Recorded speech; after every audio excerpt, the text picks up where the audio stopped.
Buenas noches, soy Ana María Lomelí, estamos al filo. Hombre transeccional, trabaja tanto con panistas como con priistas. Toda su vida preparándose en las lides del derecho y la economía. Ahora vemos que también la política le sale bien. El único en ser 5 veces secretario de Estado. Esta noche al filo, José Antonio Meade, secretario de Hacienda.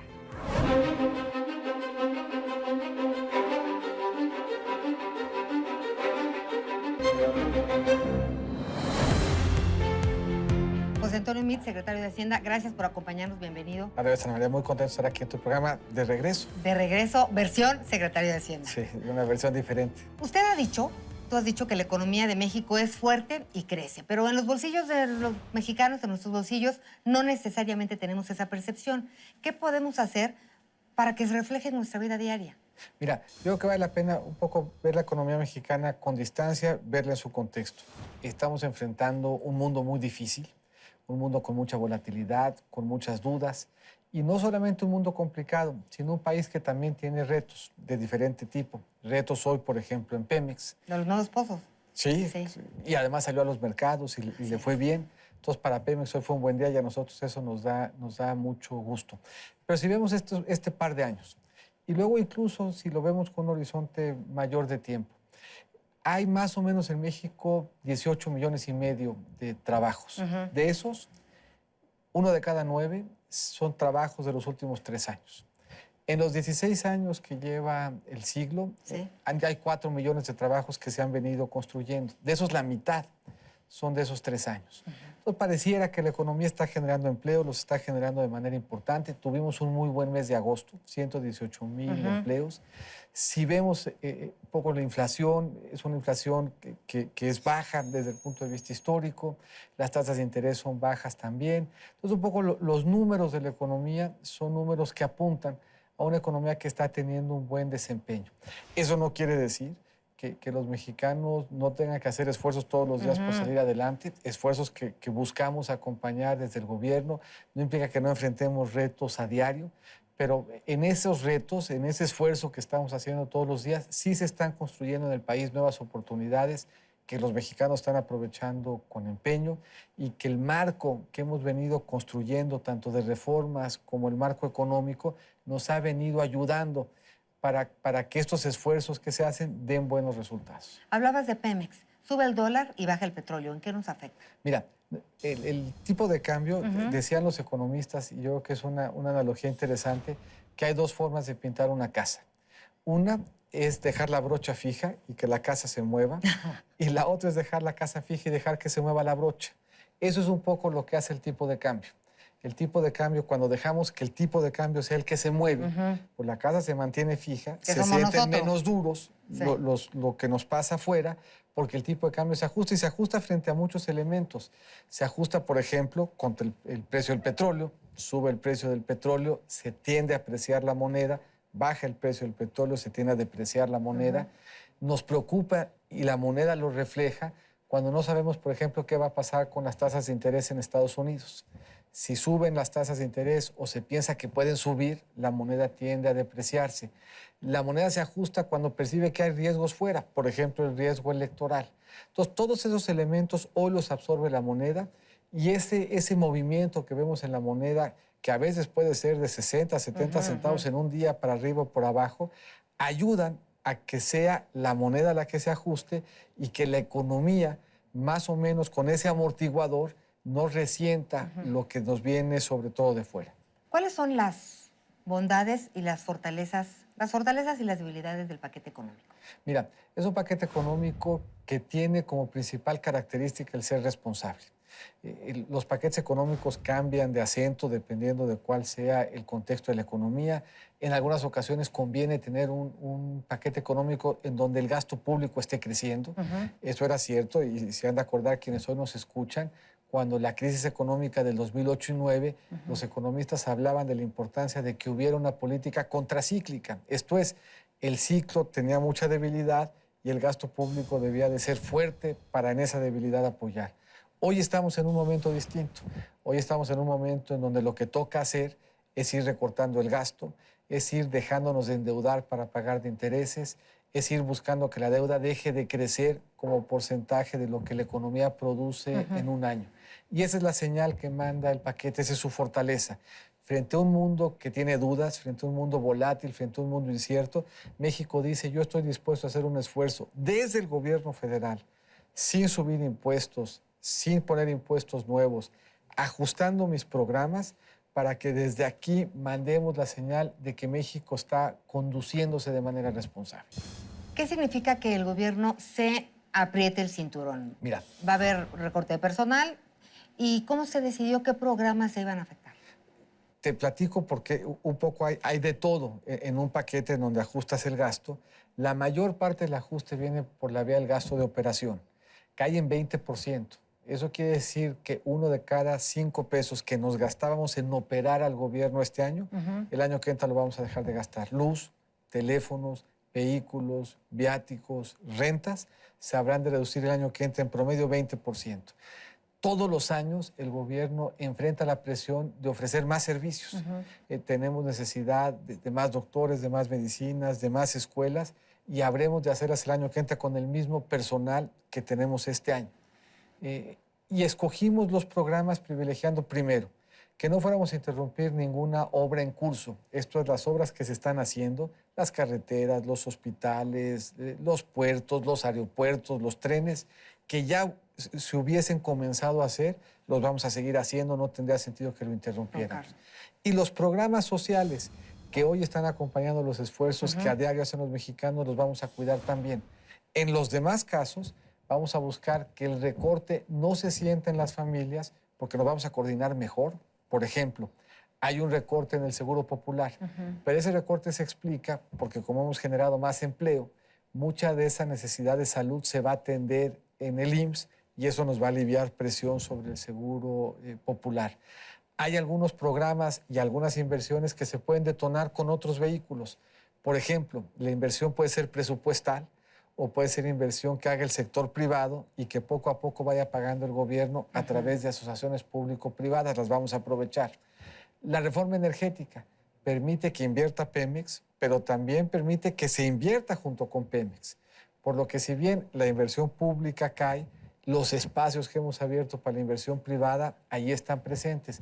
Pero sobre todo y lo más importante, este paquete hoy responsable lo que permite es que con confianza el consumo privado siga presente y nos dé dinamismo, que la inversión del sector privado genere empleos, que las exportaciones sigan siendo competitivas y el esfuerzo del gasto de gobierno en consecuencia se ve compensado por estos otros elementos que van a ayudar a soportar el crecimiento de la economía el año que entra. En relación al gasto, la gente piensa que nuestro dinero se gasta mal y que no hay suficiente transparencia para gastarlo. ¿Qué nos Mira, dice? vamos a hacer un par de cosas. Primero, para hacer este recorte, tomamos en cuenta los resultados que tiene el gasto. Poco a poco nos hemos venido moviendo para evaluar el gasto, no solamente porque cumpla con las reglas, no solamente porque ejerzamos lo que el gobierno o lo que el Congreso nos autorizó, sino porque el gasto alcance los resultados que de él se buscaban. Tú me preguntabas hace un ratito cómo habíamos escogido qué recortar. Nos volteamos con Coneval, nos volteamos al presupuesto basado en resultados y vimos qué programas eran altamente prioritarios, por ejemplo, para combatir carencias sociales. Ahí concentramos nuestro esfuerzo, buscando que lo que se quede en el presupuesto es lo que efectivamente da resultados y así fuimos priorizando nuestro gasto.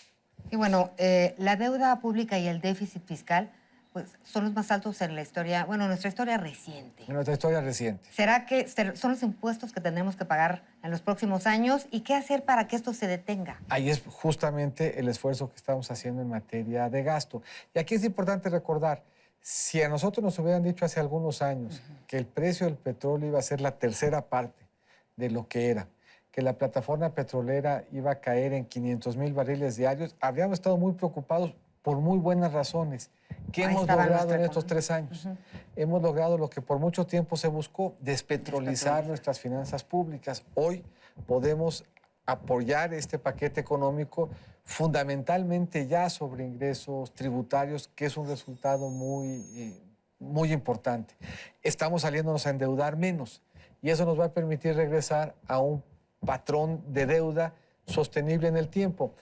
Estamos un poco en un momento casi en términos médicos, como cuando vas al doctor y te dice, oye, ya no me gustan esos niveles de azúcar, ya no me gusta el índice de masa corporal, pero si hoy corriges, esa corrección te va a llevar a que plenamente recuperes salud. Estás bien, no tienes ningún problema, pero ya no me gustan los indicadores. Así estamos ahorita. ¿Qué quiere decir? Porque el gasto al que nos habíamos acostumbrado, que el nivel del gasto que estamos realizando ya no lo podemos sostener, tenemos que apretar, pero el apretón lo asume el gobierno, lo asume cuidando los programas, lo asume cuidando la inversión en curso, lo asume con gran responsabilidad y con esa misma responsabilidad estamos seguros, el Congreso estará atento de acompañarnos. ¿Habrá más impuestos? No, ni más impuestos ni nuevos impuestos. ¿Y los contribuyentes cautivos podríamos tener la esperanza de que vamos a pagar un poco menos y que los que no pagan empezarán a hacerlo? Mira, eso ha venido pasando. Si revisamos cómo ha crecido el padrón de contribuyentes, se ha incrementado de manera muy importante con las mismas tasas que teníamos después de la reforma hacendaria. El día de hoy estamos proyectando que la recaudación va a crecer en casi 10%. Este crecimiento de casi 10% de la recaudación con la misma estructura tributaria es resultado de que son más ya los que están participando en ayudarnos a financiar el gasto público. Después de tu paso por Sedesol, ahora conoces de primera mano los problemas de las personas que viven en pobreza, sabes dónde están y qué es lo que necesitan. Como responsable de las finanzas públicas, ¿qué piensas hacer por ellos? O más que qué piensas hacer, ¿qué podrás hacer? Mira, yo creo que lo más importante, y lo decía desde Sedesol, y lo platicamos aquí alguna vez, ¿qué es lo primero que el gobierno tiene que hacer para ayudar a construir ese entorno de más oportunidades que merecen todos los mexicanos, en particular los que hoy enfrentan retos más relevantes? Cuidar la estabilidad. Si nosotros no cuidamos la estabilidad, si enfrentamos una dinámica de precios, como tú dices, que se empiezan a incrementar y que empiezan a afectar los bolsillos, no estaremos poniendo como gobierno la condición básica y fundamental para que México podamos salir adelante. Y si además esos esfuerzos los acompañamos con algún apoyo que estamos cuidando en el presupuesto, habremos de dar los dos elementos necesarios: el apoyo, la estabilidad, y que ese apoyo esté diseñado eventualmente a terminar construyendo una posibilidad de empleo, una posibilidad de negocio, para que no vayamos resolviendo el día a día con el apoyo, sino que el apoyo nos lleve de manera estructural a cambiar el espacio de oportunidad que México tiene en las familias.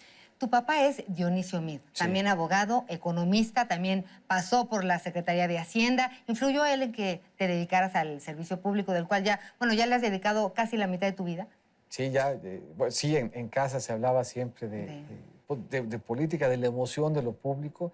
A mí me tocó ver el ejemplo de mi papá, de su generación, sus amigos que hoy son los míos que hoy son los de él. Nos tocó un poco trabajar y hacer del ejercicio público el despliegue y la realización de una vocación.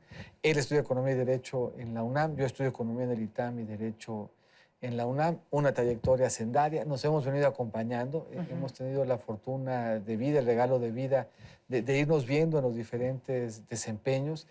Yo en el Ejecutivo a veces, en el Legislativo, ambos en el Ejecutivo. Y sí, claramente, mi papá y mi mamá, una educadora que trabajó en el DIF, ahí, en el DIF, pues se enfrentan a diario retos bien importantes y es un ejemplo de servicio público en favor de las familias que más ocupan la intervención de gobierno. Muy bien. ¿Te parece si jugamos al filo asociación de ideas? A ver. Libertad. Opciones. Equilibrio. Presupuestal. Belleza. México. Felicidad. Que terminemos el paquete bien negociado. Carácter. Responsabilidad. Crítica. Todos los días. Dignidad. Honorabilidad. Estrategia. Buena conducción de una negociación. Corrupción. Inaceptable. Amor. Mi familia. México. Amor. Muchísimas gracias por habernos acompañado. Gracias.